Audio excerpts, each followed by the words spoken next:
नमस्कार, आप देख रहे हैं नेक्स्ट 9 न्यूज। मेरा नाम है दीपक गुप्ता। जानकारी देना चाहेंगे उत्तर प्रदेश की लोकसभा सीटों को लेकर। यूपी के मुख्यमंत्री योगी आदित्यनाथ ने बड़ा दावा किया कि 80 की 80 लोकसभा सीटों पर भारतीय जनता पार्टी की ऐतिहासिक जीत होती नजर आएगी।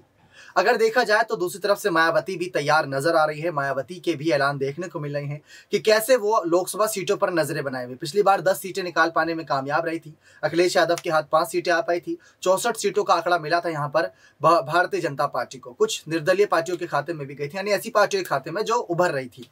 बात आती है कांग्रेस पार्टी की। कांग्रेस पार्टी अगर पूरे भारत देश पर अपनी पकड़ मजबूत बनाने की ओर देख रही है तो लोकसभा चुनाव में उनको भारतीय जनता पार्टी को मुंहतोड़ जवाब देना है, तो यूपी को जीतना होगा। राहुल गांधी तो राष्ट्रीय स्तर पर जीत हासिल करने के लिए निकले हैं, लेकिन राज्य स्तर पर अगर खासकर उत्तर प्रदेश की बात करें तो प्रियंका गांधी की जिम्मेदारियां रहेंगी। प्रियंका गांधी से बहुत कुछ उम्मीद की जाएगी कि उत्तर प्रदेश के 2022 के विधानसभा चुनाव उनके चेहरे पर लड़े गए थे।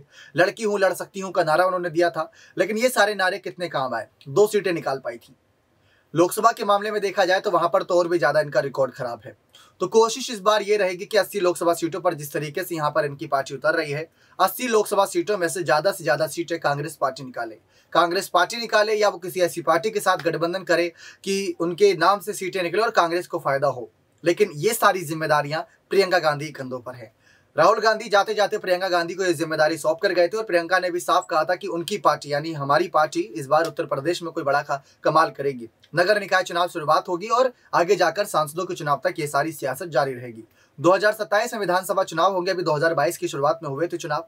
तो इस तरीके से प्रियंका गांधी को उम्मीद है कि लोकसभा चुनाव में उत्तर प्रदेश से एक बड़ी जीत हासिल करा पाएंगी और राहुल गांधी के समर्थन में वो ज्यादा से ज्यादा सीटें निकाल पाने में कामयाब रहेंगी। तो देखा जाए मायावती के खिलाफ यहाँ पर उनका ऐलान होगा, क्योंकि इस समय मायावती के पास 10 सीटें हैं और जो पहले नंबर पर आती है भारतीय जनता पार्टी है।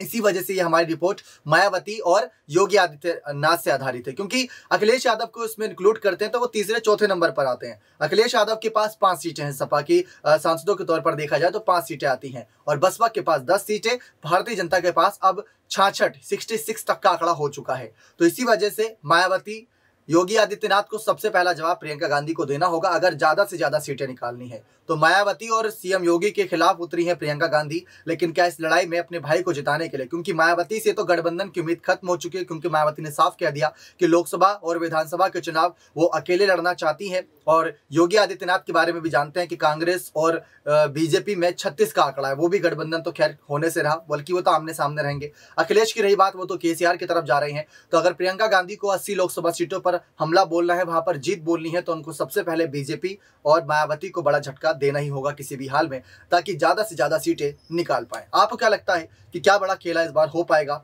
उत्तर प्रदेश में? प्रियंका गांधी के द्वारा क्या बदल पाई है वो अपनी छवि? ये देखना बेहद दिलचस्प होगा। अपनी राय कमेंट सेक्शन में जोड़ दीजिएगा। बहुत बहुत धन्यवाद।